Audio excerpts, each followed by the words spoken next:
Que le nom du Seigneur soit béni. Amen.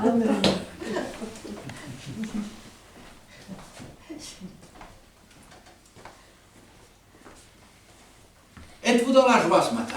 Oui. Amen. Oui. Alléluia. Je regarde, vous dites oui. Est-ce que vous avez le sourire? Oui. Amen. Oui, nous sommes dans la joie. Parce que la joie de l'Éternel, c'est notre force. C'est vraiment une force extraordinaire. Et la joie, on a besoin de la provoquer. Si j'attends d'avoir des sentiments ou des bouffées de joie, je risque dans ma semaine d'en avoir pas beaucoup. Mais si je décide d'être joyeux, eh bien, c'est pas plus compliqué que de faire la tête. Mais oui.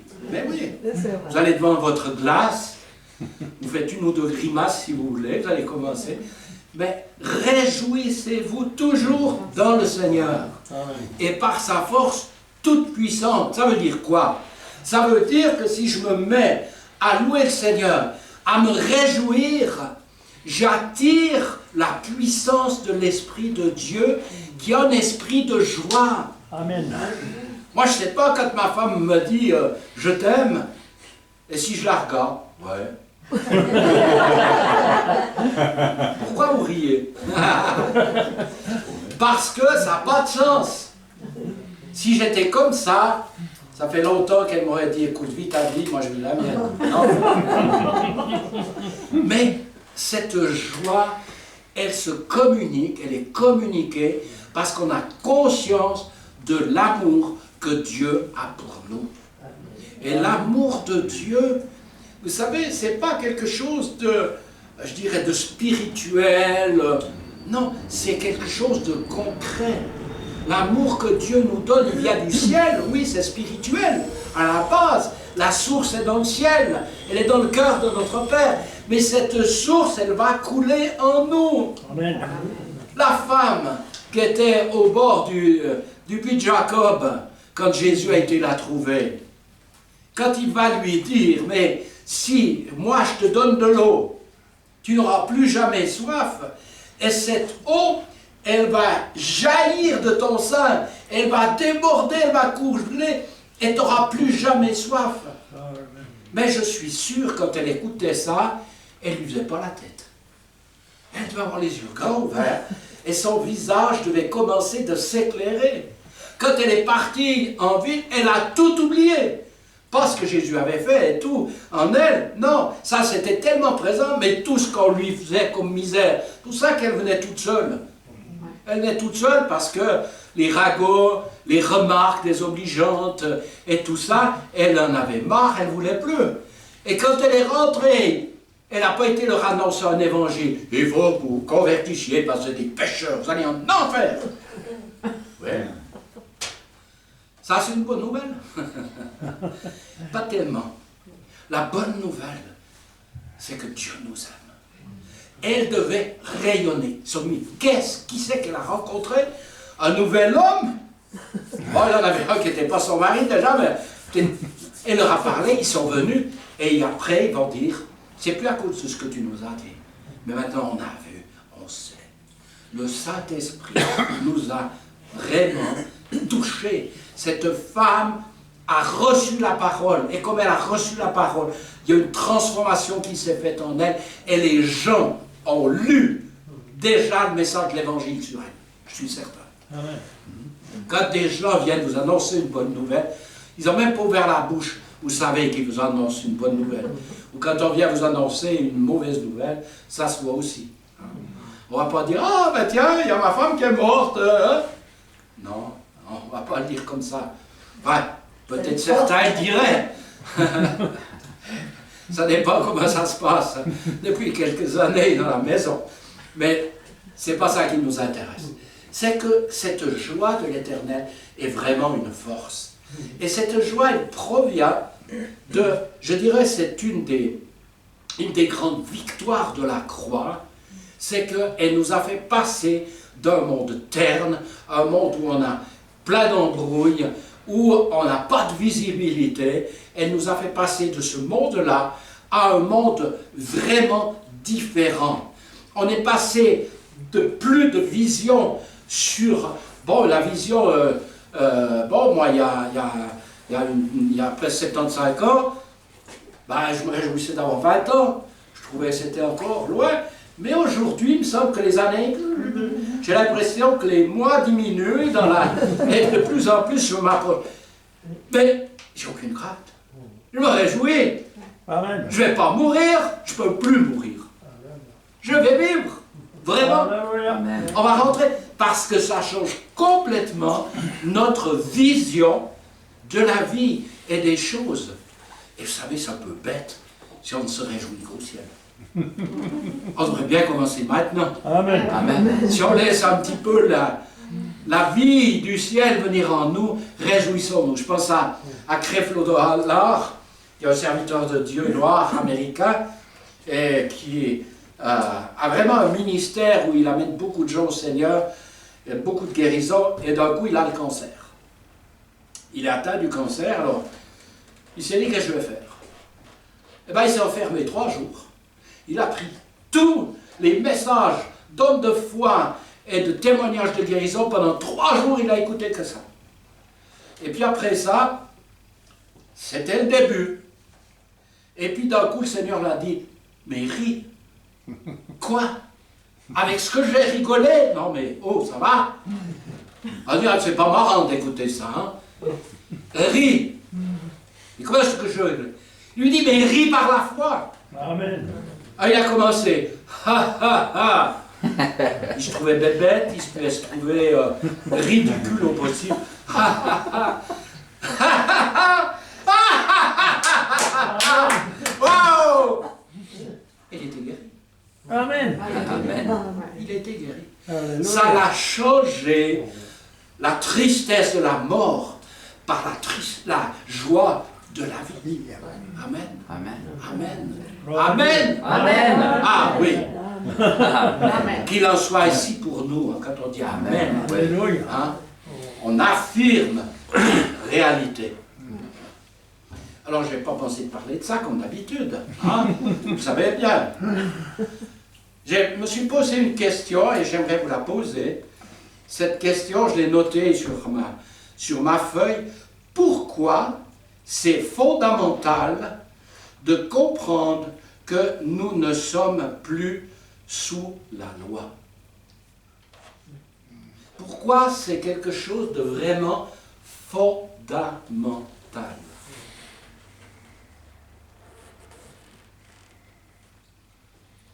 Vous savez, c'est très facile de déclarer « je suis plus sous la loi ». C'est beaucoup plus compliqué de vivre. Parce qu'on a été tellement macéré dans des fonctionnements légalistes, pas simplement à l'Église, mais dans le monde. Le monde dans lequel nous sommes est un monde légaliste. Si on veut être quelqu'un, il faut réussir. Si on veut être reconnu, il faut faire ce qu'on nous demande de faire. Il faut avoir une attitude qu'on attend de nous. Il faut devenir le premier en toutes choses. C'est une compétition. Combien de gens croient dans l'Église encore aujourd'hui que la loi est bonne?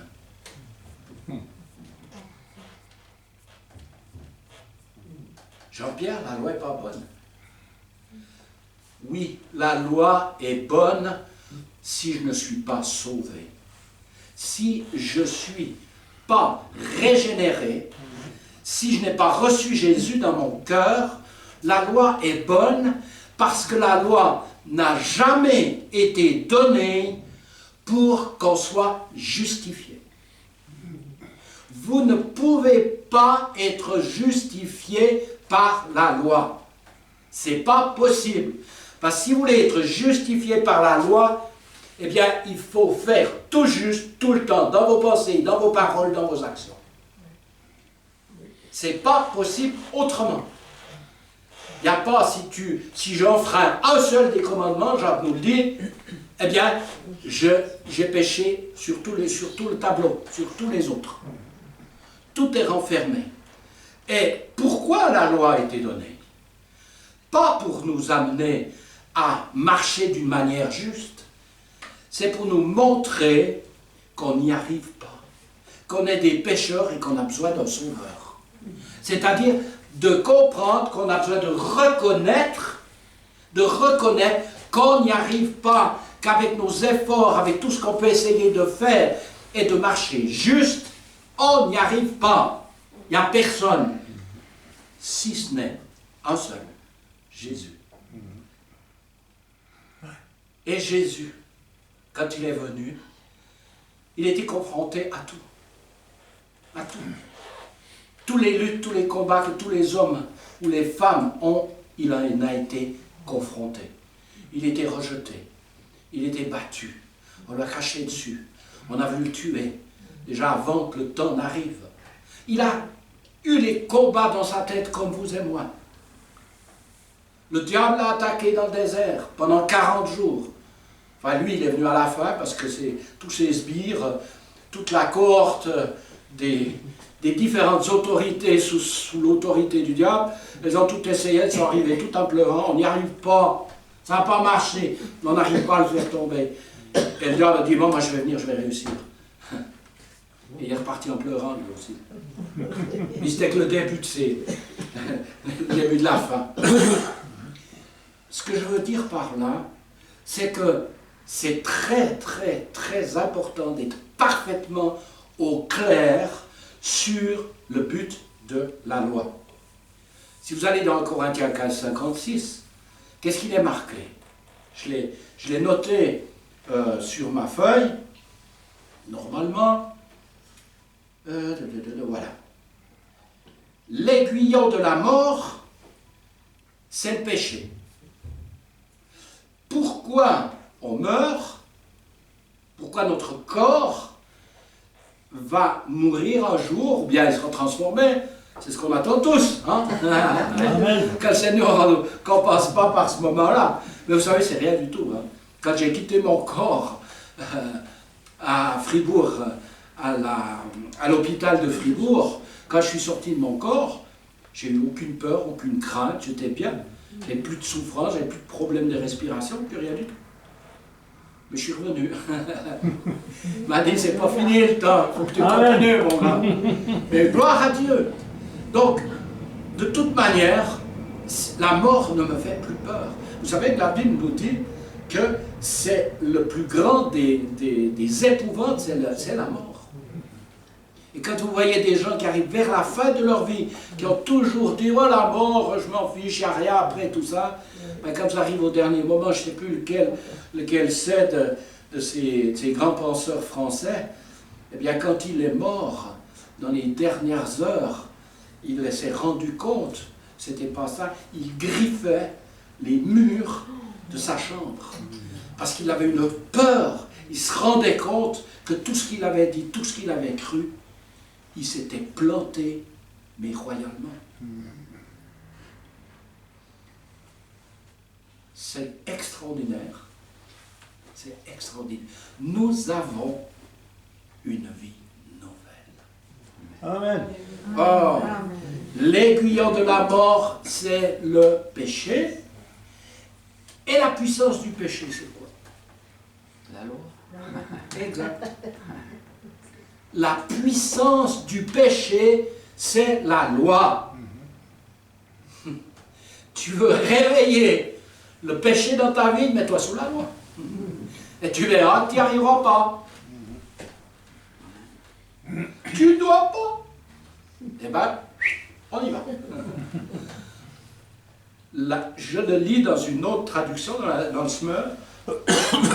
Le dard de la mort, c'est le péché.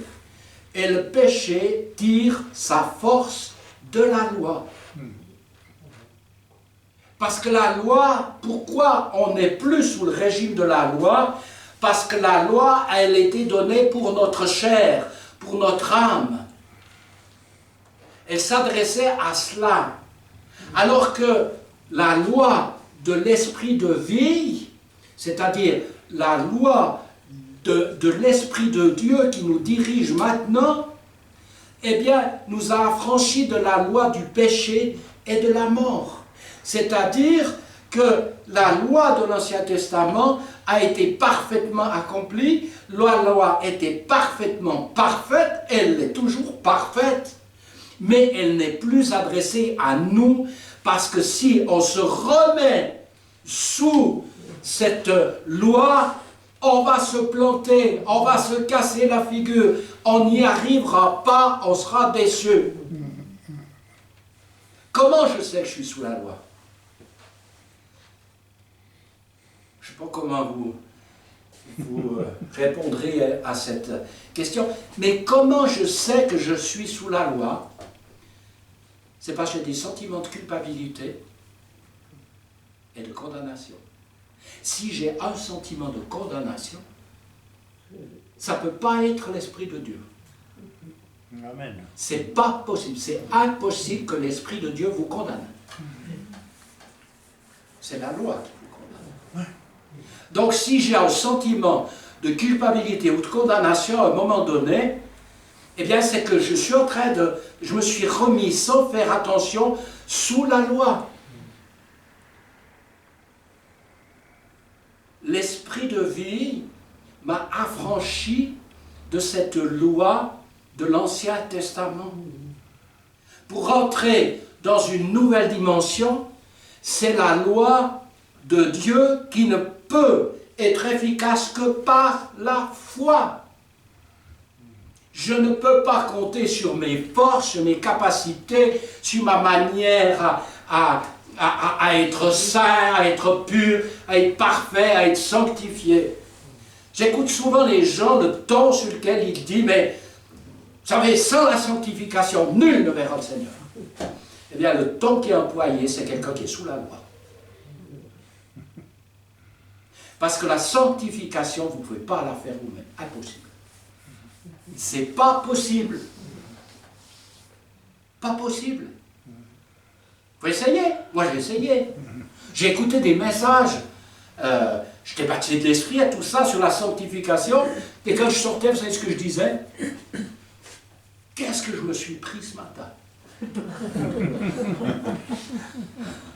Chérie, je t'aime. Paf, paf! Il faut aller me mettre en psychiatrie quelque temps, hein, si je fais ça. Mais si je lui dis, chérie, si tu veux, on va prier ensemble. Et puis, dans cette réaction, eh bien, je te propose que tu m'aides à réagir différemment. Parce que je vais aller puiser en Dieu, dans la victoire de la croix. Amen. Je vais aller puiser la seule force qui existe pour que je résiste au péché. Je ne peux pas par moi-même. Moi, j'ai perdu complètement les illusions sur moi. Ça, c'est clair, à ce niveau-là. C'est pourquoi Paul, il dit qu'il vit dans la foi au Fils ou du Fils de Dieu. Vous savez, vous avez vu le dernier chant qu'on a chanté, le premier verset, la première strophe, on a changé la fin. Parce qu'à la fin, c'était marqué « attaché ». À la croix, « attaché ». Vous savez pourquoi on l'a changé? Parce que c'est la théologie des témoins de Jéhovah. Le chant « attaché à la croix » pour moi, que j'ai chanté des dizaines, voire des centaines de fois, le jour où un des responsables qui s'était converti des témoins de Jéhovah a sauté sur sa chaise quand on a commencé de le chanter, c'était à Vichy à l'époque. Il dit, mais arrêtez! Qu'est-ce qu'il a, il est? Et c'était un prof qui venait nous enseigner. C'est un chant des témoins de Jéhovah, parce que vous déclarez que Christ n'a pas été crucifié, parce qu'ils disent qu'il est attaché. Vous ne pouvez pas me faire chanter ça. Ou je ne chante pas, ou c'est pour ça que je change. Il y a des mots que je change dans les chants. On dit qu'on doit respecter tout ça. Je respecte la parole de Dieu avant les gens. Pardon, mais je suis comme ça. Christ nous a affranchis de la loi du péché et de la mort. c'est vraiment extraordinaire. Un autre verset. Vous qui cherchez, c'est dans Galates 5, verset 4. Vous qui cherchez à vous faire déclarer juste par Dieu en accomplissant la loi, vous êtes séparés du Christ. Vous n'êtes plus sous le régime de la grâce. C'est fort. C'est fort. C'est très fort.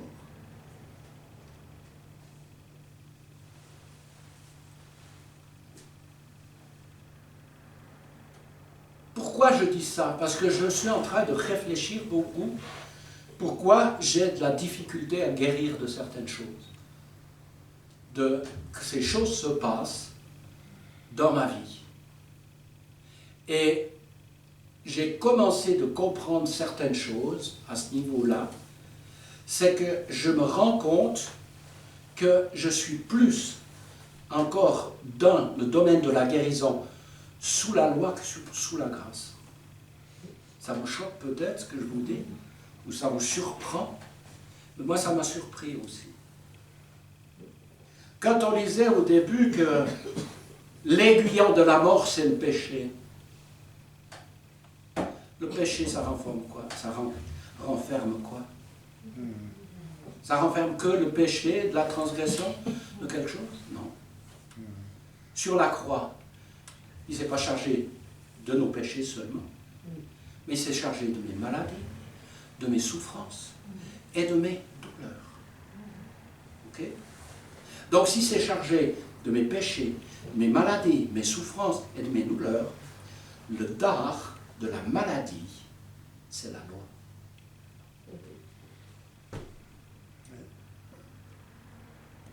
Pas que la loi est mauvaise, mais parce qu'elle me met dans la culpabilité, dans la peur et autres. Et donc, je ne suis plus dans la foi. Et je vais prier d'une certaine manière. Je vous poserai une deuxième question.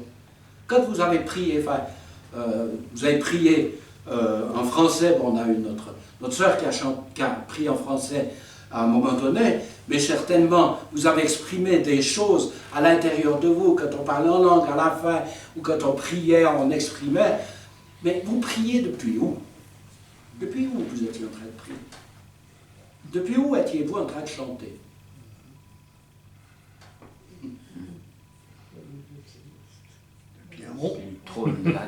Non, mais réellement, je ne vous demande pas de me répondre ce que la Bible dit. Je veux me répondre dans votre tête, c'était comment? Est-ce que vous étiez là en train de louer le Seigneur qui était en haut? Oui. Mais vous êtes dans la chair. Ah bon? Eh oui. Mais oui, parce que la loi me maintient, elle est là, été donnée pour la chair. Mais je suis assis dans les lieux célestes avec Christ. Si je suis dans la foi, je suis assis. Le choc, hein? Le mouche-mou. C'est Éphésiens qui nous dit ça. Éphésiens 2, 6. Il nous a ressuscités ensemble. C'est-à-dire que vous êtes morts avec Christ. Vous savez que vous avez été battus, vous avez été flagellés, vous avez été crucifiés avec Christ. Pour vos péchés, pour les miens. J'étais en lui quand il est mort. Mais je suis en lui. Et vous êtes en lui parce que vous êtes ressuscités. Amen. C'est merveilleux. Il nous a ressuscités ensemble. Ensemble. Ensemble. Et nous a fait asseoir ensemble dans les lieux célestes en Jésus-Christ. Quand je prie pour la guérison, depuis où est-ce que je prie? Alors je vais vous donner ça pour savoir.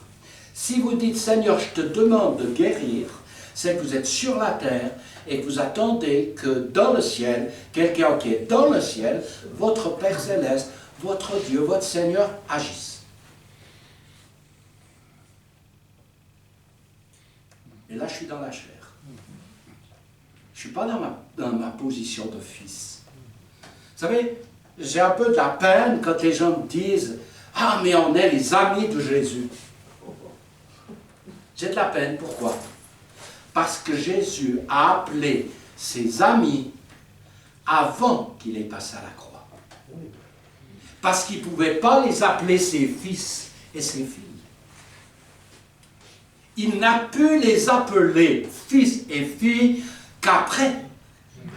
Nous sommes passés, et l'ami, ben, je ne sais pas, nous on a un ami, on peut recevoir un ami, mais au bout de quelques jours, voire quelques semaines, je lui dis, il faut que tu rentres chez toi, parce que tu commences à me gonfler, quoi. J'ai envie de vivre ma vie tranquille avec mon épouse ou avec mes enfants et tout ça, non? Un fils, hein, il y a un texte qui est beau là, dans ce domaine-là. Un fils, il est toujours avec le Père. Nous sommes toujours avec lui dans le ciel. Simplement, je l'oublie. Simplement, je l'oublie. Et je suis ce matin là pour vous le rappeler. C'est merveilleux. D'où est-ce que je prie? Si je regarde depuis la terre, le problème a la dimension de la terre. C'est-à-dire, si j'ai un problème, je ne sais pas moi, allez, un problème d'argent. Je vais prendre cet exemple-là, que je dois 10 000 francs.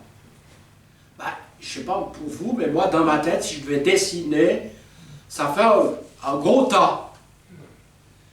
Mais si je monte dans le ciel et que je regarde sur la terre, j'arrive même plus à voir mon tas. Il n'est même plus là, c'est trop petit. Depuis la terre, c'est impossible. Quand il a dit tout est possible, c'est parce que Jésus ne priait pas depuis la terre. Il était avec son Père dans le ciel. Et il était dans cette possibilité illimitée. Amen. Pourtant, il était dans la chair. Il avait un corps de chair comme vous et moi. Et où il nous disait, mais c'est possible pour toi de vivre la même chose. Amen. Amen. Amen, amen. Il nous a ressuscités ensemble et nous a fait asseoir ensemble dans les lieux célestes en Jésus-Christ. Pourquoi? Afin de montrer dans les siècles à venir l'infinie richesse de sa grâce par sa bonté envers nous en Jésus-Christ. Frères et sœurs, quittons nos sièges ici et montons dans le ciel. Amen. Amen. Amen. Un dernier verset, c'est une traduction que j'ai écoutée, très intéressante, quand il a dit « Que votre cœur ne se trouble point, croyez en Dieu et croyez en moi. Je ne parlerai plus guère avec vous, car le prince de ce monde vient, il n'a rien en moi. » Rien en moi. Et le terme « rien » signifie « mais il n'a aucun pouvoir sur moi ». J'ai trouvé fort cette traduction. Amen. Amen. Gloire à Dieu. Seigneur, nous voulons te rendre grâce, te remercier, parce que nous sommes dans un temps où tu nous as affranchis de cette loi du péché et de la mort, Seigneur, et cette loi a été très utile, parce qu'elle nous a fait comprendre que nous étions des pécheurs et que nous avions besoin d'un sauveur. Alors merci Seigneur pour cette loi que tu as donnée. Mais aujourd'hui, nous ne sommes plus sous cette loi. Nous ne sommes plus, comme dit Galate, enfermés, prisonniers dans cette loi. Mais tu nous as affranchis parfaitement. Et Seigneur, merci pour cette bonne nouvelle ce matin. Amen. Que nous sommes tes enfants, que nous sommes assis avec toi dans le ciel. Amen. Et qu'il n'y a plus aucune condamnation.